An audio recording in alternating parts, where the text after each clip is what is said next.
నమస్కారం, సిటీ వార్తలకు స్వాగతం. మహబూబాబాద్ జిల్లా బయ్యారం మండల కేంద్రంలో దొంగలు బీభత్సం సృష్టించారు. రామాలయం గుడి పక్కనే ఉన్నటువంటి ఇంటర్నెట్ షాపులో అర్ధరాత్రి సమయంలో వెనుక భాగం నుండి డోర్ తొలగించి దోపిడీకి పాల్పడ్డారు.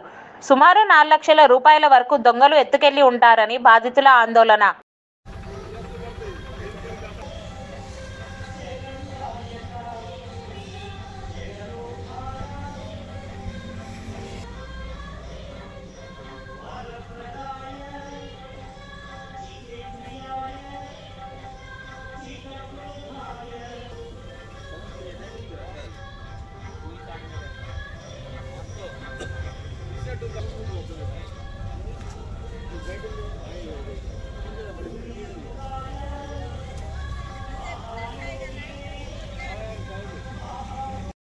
సిటీ వార్తలు సమాప్తం. నమస్కారం.